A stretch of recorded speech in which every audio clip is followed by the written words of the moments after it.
श्री गणेश जी भगवान की जय। श्री सरस्वती मैया की जय। रामायण मैया की जय। श्री लक्ष्मी नारायण भगवान की जय। सब संतन की जय। श्री राधे श्री राधे। श्री गुरुदेव भगवान की जय। समस्त सत्संग प्रेमी जन, आप सबको सादर प्रणाम है। सब खाजा जय श्री सीताराम जी की। चलते हैं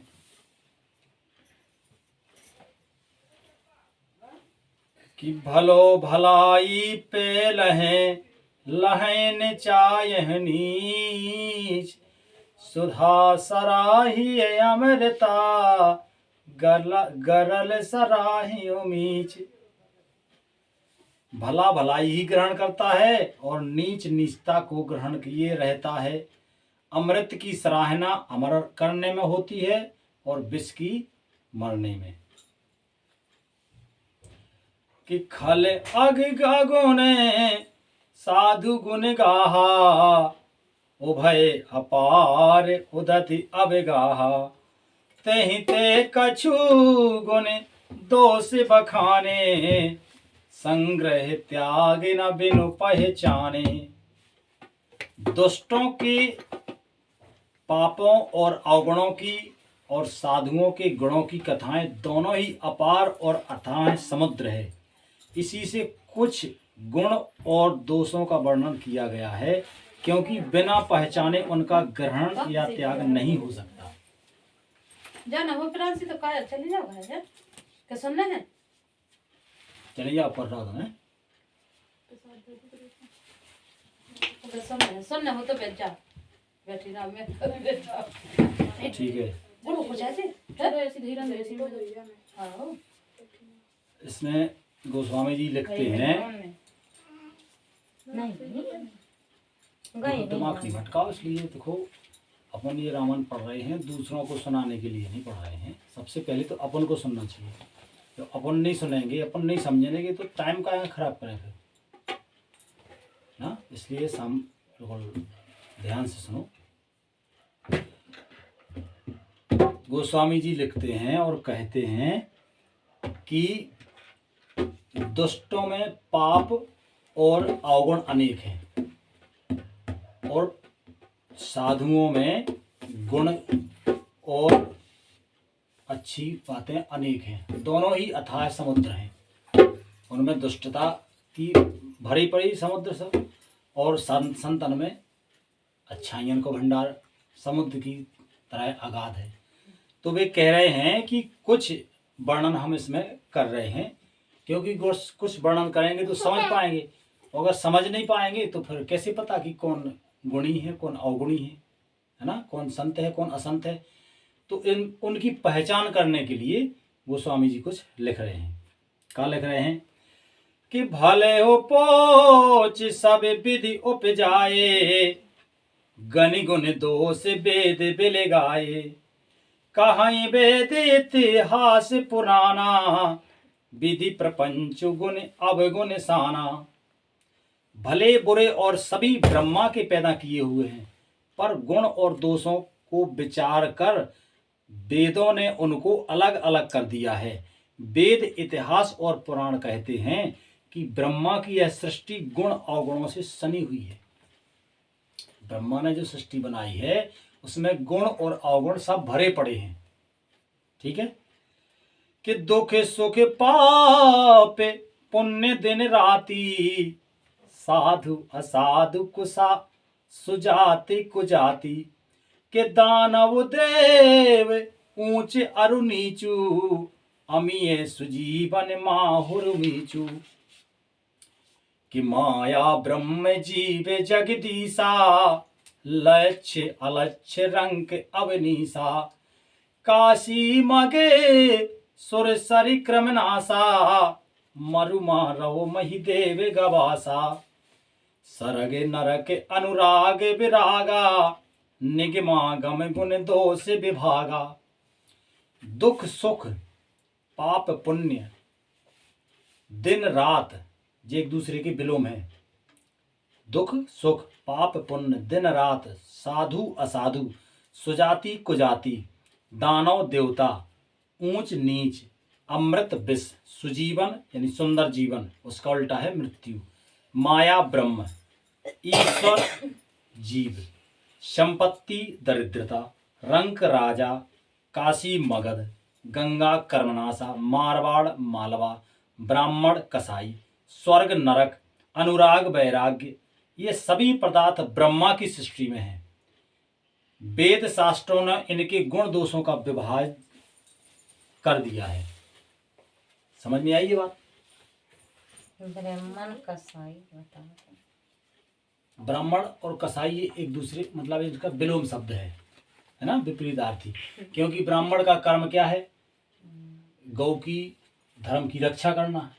कसाई का काम क्या है? गौ को काटना और भ्रष्ट करना। तो जो उल्टा इसमें बताया गया है, तो इसमें से ऐसे शब्द हैं जो तुम्हें पता नहीं हो। सब पढ़ाए।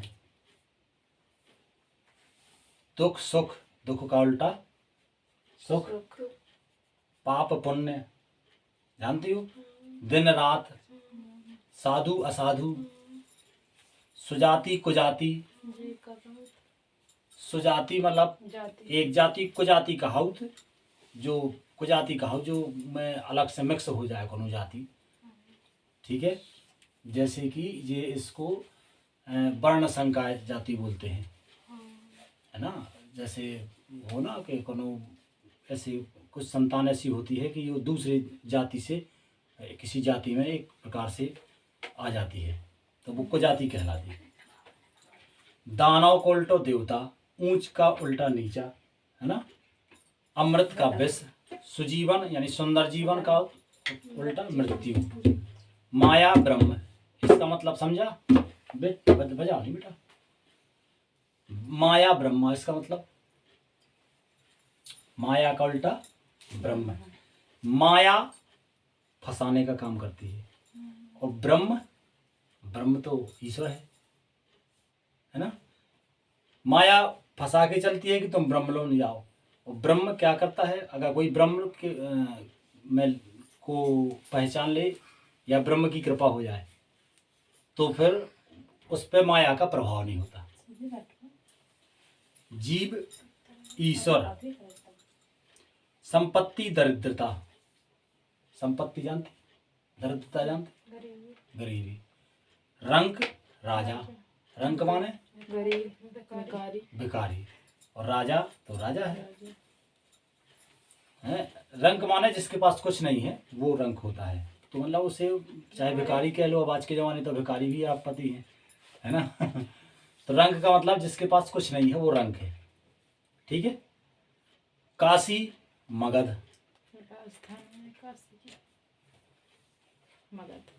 मगध काशी अलग है, काशी और मगध बिहार में बोला है। मगध बिहार में बोला, अच्छा, काशी अलग नगरी है। अब जब इस कुछ चीजें ऐसी होती हैं कि जब ये रामायण लिखी गई तब जो है उस समय वहाँ की कुछ खासियत होगी। जैसे काशी में भगवान शिव जी की नगरी है ना। तो और वहाँ महाजनपद के नाम आए ये तो है महाजनपद। हाँ, तो जो टाइम पे जनपद में विभाजित थे ना, जैसे अगर राज्य में बटे रहते, जैसे मध्य प्रदेश उत्तर प्रदेश, पहले के जमाने में जनपद में बटे रहते। नहीं, तो ये विपरीत अर्थ शब्द बताए गए ना। जैसे काशी धर्म की नगरी है, उस समय पे हो सकता मगध का दुश्मन हो उस समय पे। अब मगध में हते नहीं थे कृष्ण भगवान, होते मगध से लौट के होते आ गए थे। अच्छा, गंगा जी का उल्टा कर्मनाशा है ना। मारवाड़ का उल्टा मालवा, ब्राह्मण का कसाई, स्वर्ग का नरक। तो ये सब क्या है? विपरीतार्थी शब्द हैं, ठीक है। जड़ चेतन गुण दोष में विश्व कीन करतार, हंस हंस गुण गाय पए, पर हर बार विकार, लखन सिया रामचंद्र शंकर हरिओ। विधाता ने इस जड़ चेतन विश्व को गुण दोषमय रचा है, किंतु किंतु संत रूपी हंस दोष रूपी जल को छोड़कर गुण रूपी दूध को ही ग्रहण करते हैं। समझा? समझा कि भटक गई? भगवान ने, विधाता ने जड़ चेतन विश्व को गुण और दोष से भर के बनाया है। संतों का काम है कि जिस प्रकार से हंस पानी और दूध इकट्ठा हो तो उसमें से हंस केवल दूध पी लेगा, बाकी कोई ऐसी मशीन नहीं है कि दूध को अलग किया जा सके पानी में से। पानी में मिला दो तो एक जी हो जाता, बिल्कुल होता ना, लेकिन हंस छोड़ दे। हाँ बिल्कुल, पानी दूध में पानी मिला दो, कैसा यही तो है खासियत का मतलब ही क्या हुआ, हंस में यही तो खासियत है कि वो दूध पी लेगा हंस और पानी छोड़ देगा, पानी नहीं पिएगा। तो बाकी तुम ऐसी कोई मशीन नहीं है जो कि ऐसी बात हो कि दूध निकाल ले और देखो गर्म करके पानी को जलाया तो जा सकता है, लेकिन पानी को अलग नहीं किया जा सकता मिलाने के बाद। लेकिन हंस में वो क्वालिटी है भगवान ने दी हुई है कि वो दूध पी लेगा और वो छोड़ देगा। ऐसा ही सच्ची बात है जी, आज भी हैं हंस, सरोवर में रहते पक्षी हैं हंस। तो संत इसी प्रकार से इस पूरी दुनिया में जो सब प्रकार की चीजें भरी पड़ी हैं तो उसमें से अच्छाई ग्रहण करते जाते हैं, है ना। संत जो होते हैं वो दुष्टों में से भी कुछ अच्छी बातें होती तो वो सीख लेते, ले लेते, उस पर ध्यान नहीं देते दुष्टता पे, वही संत है। ठीक है कि अस विवेक की जड़ जेई विधाता, कि अस विवेक जब देई विधाता, तब तज दोष गुण मनुराता, काल सुहाव कर्म बर आई, भले प्रकृति बस चुकाई भलाई। विधाता जब इस प्रकार का विवेक देते हैं हंस जैसा, तब दोषों को छोड़कर मन गुणों में अनुरक्त होता है। काल स्वभाव और कर्म की प्रबलता से भले लोग यानी साधु भी माया के बस में होकर कभी कभी भलाइयों से चूक जाते हैं। समय के प्रभाव से कभू कभू संत जन भी भलाई करवे से चूक जाते हैं, क्योंकि ये सब भगवान की कृपा से है। भगवान की कृपा हो तो जो है विवेक मिलता है कि सो सुधार हरिजन जिम लेही, दलि दुख दोष विमल जसु देही, खलऊ करही भल पाई सुसंगु, मिटाई न मलिन स्वभाव असंगु। भगवान के भक्त जैसे उस चूक को सुधार लेते हैं और दुष्ट दोषों को मिटाकर निर्मल यश देते हैं, वैसे ही दुष्ट भी कभी कभी उत्तम संग पाकर भलाई करते हैं, परंतु उनका कभी भंग न होने वाला मलिन स्वभाव नहीं मिटता है। जो है दुष्ट भी कभू कभू अच्छन की संगति से कभू कभू अच्छो काम कर दे, लेकिन उनकी दुष्टता नहीं मिटत।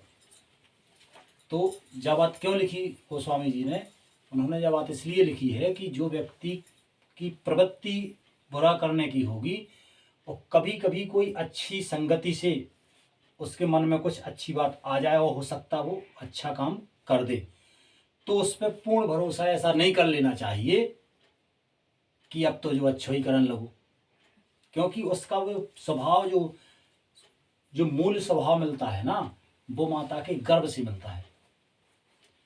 जब बच्चा माता के गर्भ में होता है उस समय माता के जैसे विचार रहे होंगे, जैसा उसका खान पान रहा होगा, वैसे संस्कार उस बच्चे के पूरे जीवन में रहने वाले होते हैं। वो संस्कार कभी मिटते नहीं हैं।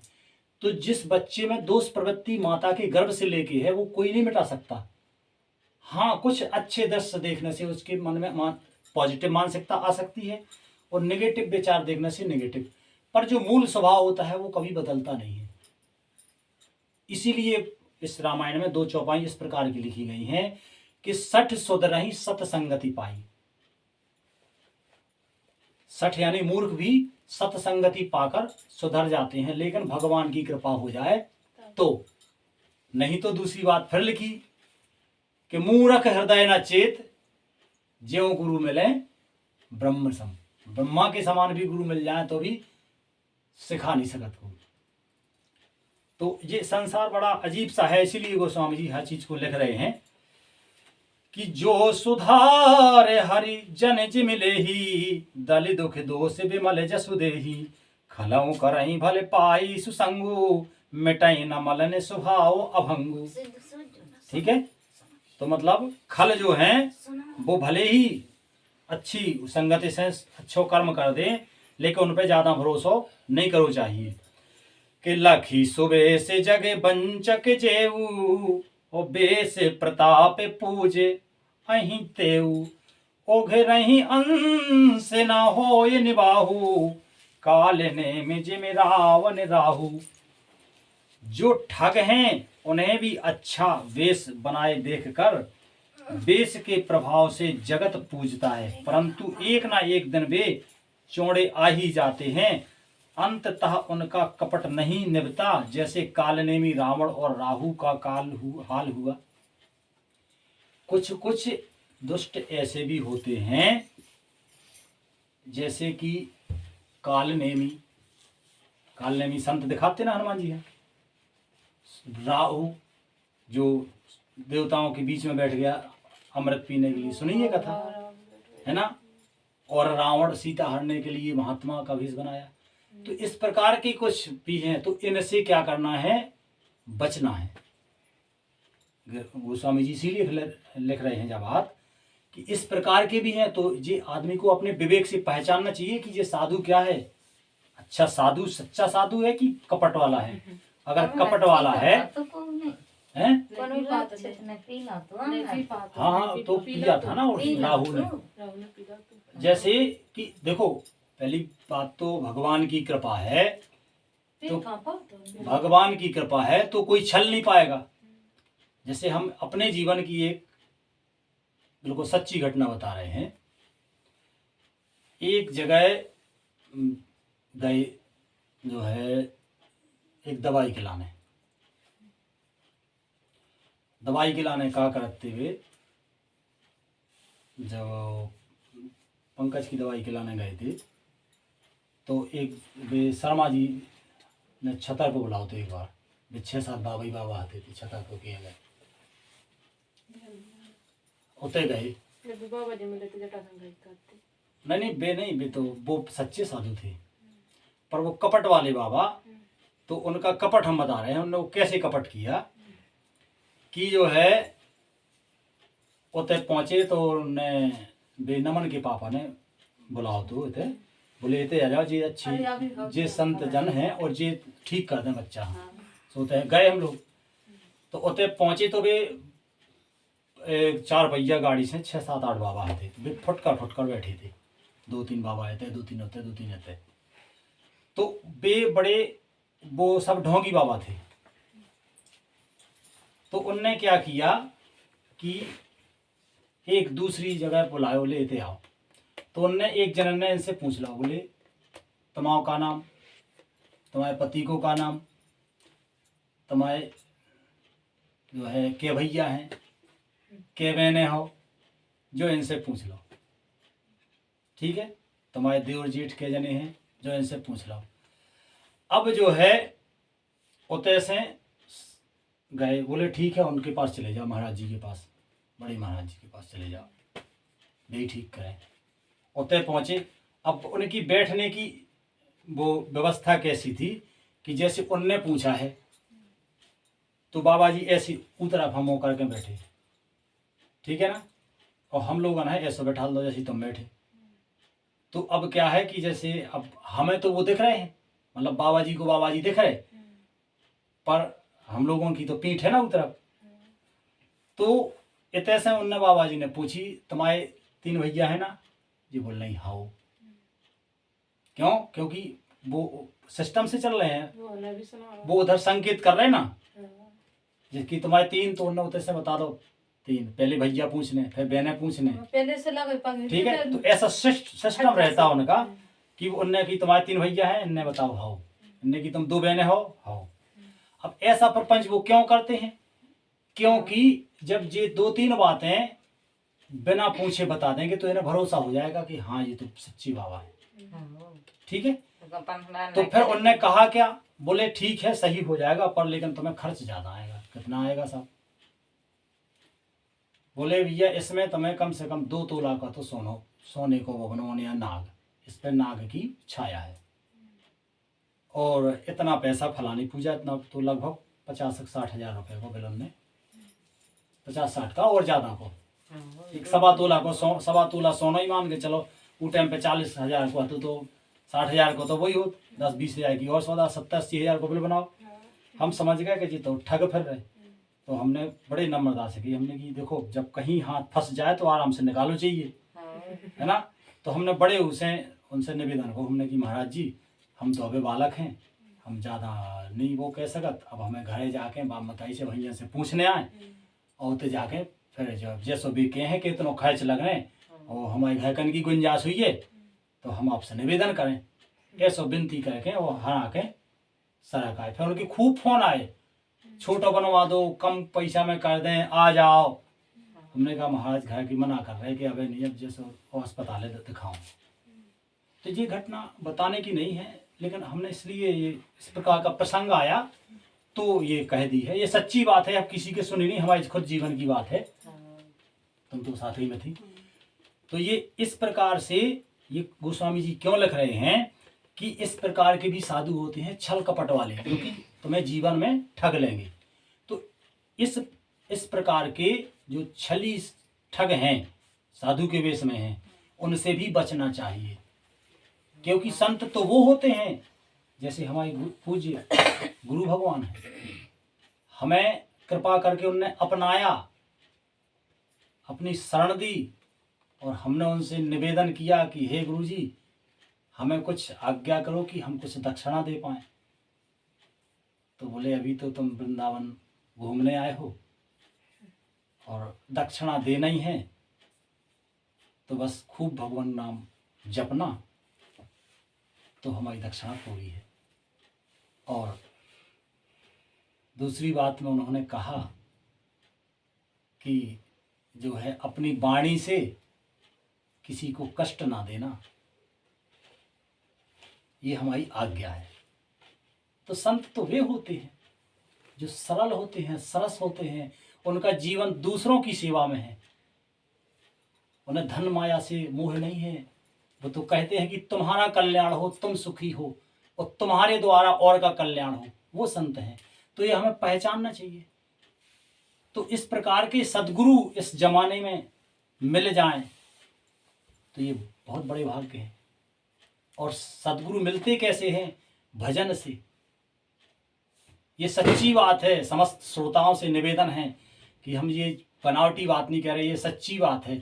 अगर आपको सद्गुरु चाहिए तो भजन कीजिए भगवान का प्रेम से, और जब आपके हृदय में सरलता होगी, भाव होगा भगवान के प्रति, तो निश्चित निश्चित सद्गुरु प्राप्ति होगी। तो आगे चलते हैं कि लखी सुबेश जग बंचक जेऊ, बेस प्रताप पूजयऊ तेऊ, उगरहि अंत ना होय निबाहु, काल ने मिजिम रावण राहु। तो इस प्रकार के ठग प्रवृत्ति वाले साधुओं से बचना है।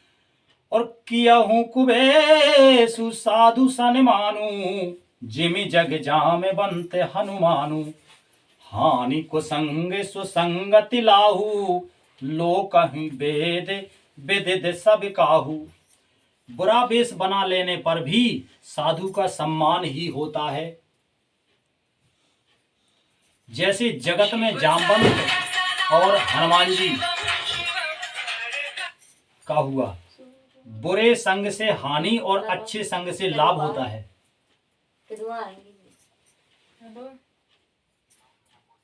और इतना करो भाई यात्रा में। हाँ हाँ आ रही बिट्टू दिलाने आजा गंजा यह बात लोक और वेद में और सभी लोग इसको जानते भी हैं। ठीक है, कि साधुओं का, जो सच्चे साधु हैं उनका तो सदैव सम्मान होता ही है।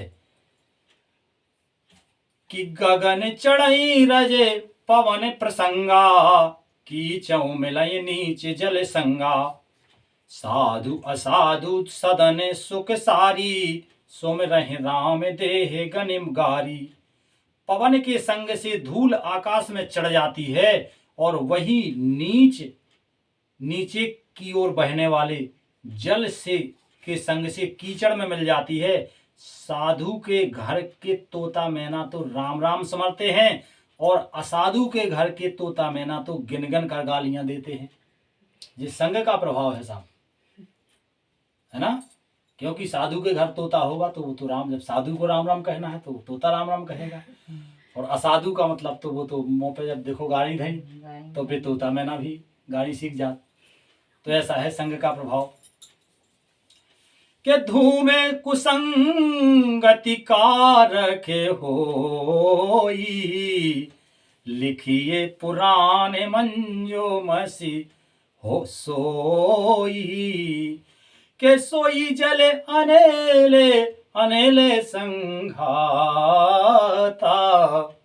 हो ये जल दे जग जीवन दाता। कुसंग के कारण धुआं कालिक कहलाता है। वही धुआं सुंदर स्याही होकर सुसंग के से सुंदर स्याही होकर पुराण लिखने के काम में आता है, और वही धुआं जल अग्नि और पवन के संग से बादल होकर जगत को जीवन देने वाला बन जाता है। ठीक है, धुआं जो है कालिक बन के धुआं कहलाता है, और वही धुआं की जो करौंच है उस करौंच से कालक से ये भी लिखे जा सकते हैं, वेद पुराण भी लिखे सकते। तो संग और कुसंग का इतना फर्क है। तो जो छोटे छोटे बच्चे हैं आदमी, वो बच्चे को सत्संग करानी चाहिए। जैसे आदमी ने पूरा जीवन जी लिया, ठीक है, और फिर वो कहे कि अब तुम्हें सत्संग करना है, तो भला उसके सत्संग का उसके जीवन में क्या लाभ? क्यों? क्योंकि बूढ़ों की बात मानता कौन है? वैसे ही कान लग तब तो तुम सटिया गए, कान लगत ना ऐसी है ना। तो जैसे किसी ने अगर पूरी जीवन जी लिया है और बूढ़ा हो गया तो उसको कुछ कहेगा मानेगा कोई नहीं, चला जाएगा।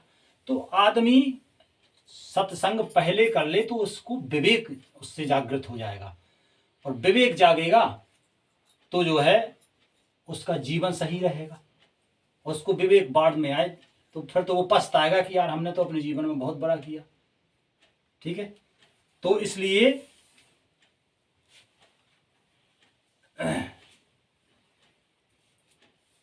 जो है धुआं की तरह सत्संगति में जाना है। कि ग्रह भेषज जल पवन पट पाई, कुजोग सुजोग होहि कुबस्तु शुभस्तु जगै, लखहि सुलक्षण लोग लखन सिया राम चंद्र शंकर हरिओम। ग्रह, औषधि, जल, वायु और वस्त्र ये सब भी कुसंग और सुसंग पाकर संसार में बुरे और भले पदार्थ हो जाते हैं। चतुर और विचारशील पुरुष ही इस बात को जान पाते हैं। ग्रह, औषधि, जलवायु और वस्त्र ये सब सुसंग और कुसंग पाकर संसार में बुरे भले पदार्थ हो जाते हैं। जैसे औषधि है, औषधि का तो औषधि एक को मिला दो, जैसे आज ये जहर बनते, ये कैसे बनते? ये भी तो सब यही है, औषधि है, लेकिन एक दूसरे की औषधि की गलत क्रिया करवा दो तो जहर बन जाएगा। जैसे खान पान ही में है, बोले आज ये चीज़ खाई है तो वो नहीं खाना। पहले का ही विज्ञान था, अब हमें तो नहीं है, उदाहरण ही में याद नहीं रहा। और पहले बोले आज फलानी दाल खाई है तो दूध नहीं खाना। पुराने लोग सैकड़ों कहानी ऐसी जानते थे। क्यों? क्योंकि उसकी बनती नहीं है, वो विष बन जाएगा तो कहीं ना कहीं नुकसान करेगा। शहद के बाद पानी नहीं पीना। हाँ, जैसे शहद के बाद पानी नहीं पीना, लेकिन कभी कभी शहद के बाद पानी भी पीना। दूध है ना? दूध खाओ, आम खा लीजिए, मैं बना दूँ। हाँ, ऐसी बहुत सी बूढ़े बुजुर्ग बहुत बताएंगे। अब आज का लोग तो कहते हैं कि केवल विज्ञान, देखो विज्ञान तो है अच्छी, बिना विज्ञान के भी, विज्ञान जितना विज्ञान सरल बनाता है जीवन को, लेकिन इसका मतलब ये नहीं कि पुरानी अच्छाई है उनको आदमी भूल जाए। हाँ तो है ना, तो उसी से, तो इस प्रकार से जो है सुजोग, कुजोग और सुजोग यही होते हैं। कुजोग ना जुड़ जाए, इस प्रकार से का ज्ञान है तभी तो कुजोग से बचेंगे, सुजोग में चलेंगे, नहीं तो कुजोग हो जाएगा, नुकसान होगा। कि सम प्रकाश तम पाख दुख नाम भेद विद कीन, शशि शोषक सोष पोषक समुझे, जग जस अप जस दीन। महीने के दोनों पखवाड़े उजियाला और अंधेरा समान ही रहता है। दोनों पखवाड़ों में उजियाला और अंधेरा समान ही रहता है, परंतु विधाता ने इसके नाम में भेद कर दिया है। एक का नाम शुक्ल और दूसरे का नाम कृष्ण रख दिया है। ये बात समझ में आई है ना? महीने के दो पखवाड़े होते ना, एक शुक्ल पक्ष होता है, एक कृष्ण पक्ष होता है। इसको चंद्रमा का बढ़ाने वाला और एक दूसरे को घटाने वाला समझकर जगत को सुयश और एक को सुयश और दूसरे को अपयश दे दिया है। कि जड़ चेतन जग जीव जत सकल राममय जानी, बंदऊ सबके पद कमल सदा जोग जुग पानी। लखन सिया रामचंद्र शंकर हरिओम। जगत में जितने जड़ और चेतन जीव हैं सबको राममय जानकर मैं सबके चरण कमलों की सदा दोनों हाथ जोड़कर वंदना करता हूं। देव धनुज नर नाग खग, कि देव धनुज नर नाग खग प्रेत पितर गंधर्व, बंदऊ किन्नर रजनी चरे कृपा करहु अवसर। लखन सिया रामचंद्र शंकर हरिओम। देवता दैत्य मनुष्य नाग पक्षी प्रेत पितर गंधर्व किन्नर और निशाचर सबको मैं प्रणाम करता हूं। अब सब मुझ पर कृपा कीजिए। आज का विश्राम यहीं। बोलो रामायण मैया की जय, सियापति रामचंद्र की जय। श्री राम जय राम जय जय राम। श्री